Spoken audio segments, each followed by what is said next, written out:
And action. Great. Hi, I'm Charleene Closshey. I'm with No Postage Necessary.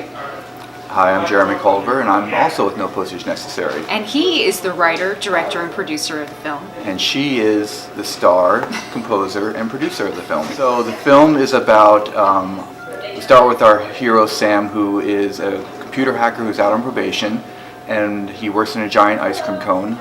And part of a condition of his probation is that he's not allowed internet access.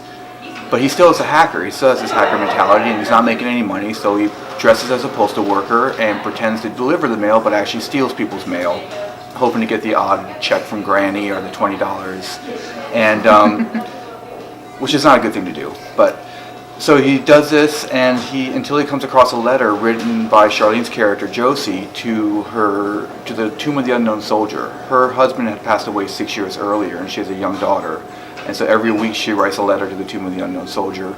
And in doing that, Sam reads the letter and wonders why nobody's ever felt that way about him. So he conspires to meet her.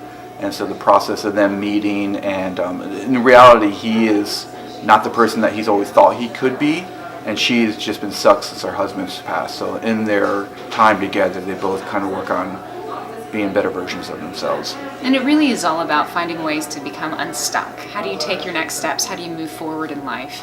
And every character, in some way, shape, or form, every character in the film is dealing with that theme. And the interesting thing is, are they successful?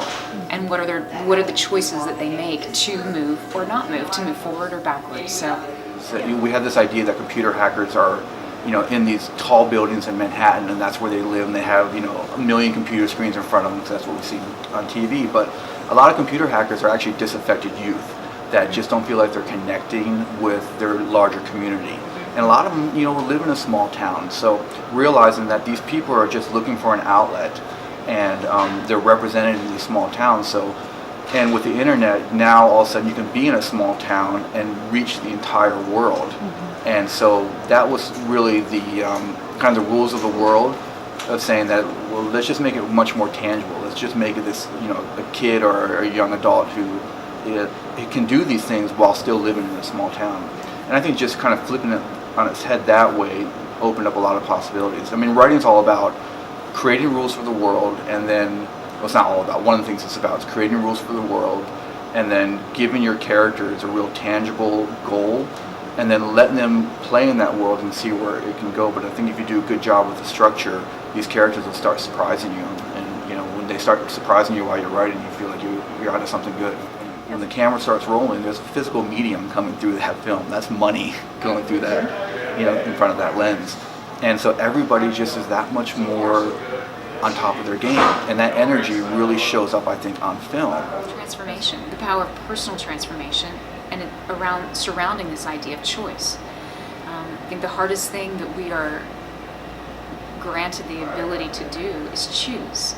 And whenever we have an opportunity to say, this is important enough to me that I'm going to move forward with purpose and conviction in the best way that I can. It may not be perfect right now, but that first step's always the most important step. And I think remembering that the power of that choice and the power of what then that can bring back to our lives. And it doesn't have to be in a glorified way. It could be something small.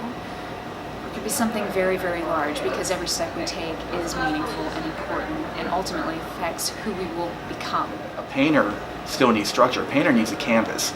The painter can have a great image in their head and they can paint in thin air. All that paint's going to fall to the ground. So all art requires some kind of structure. So if you're writing a screenplay is a very structured activity in order for the creation to really manifest.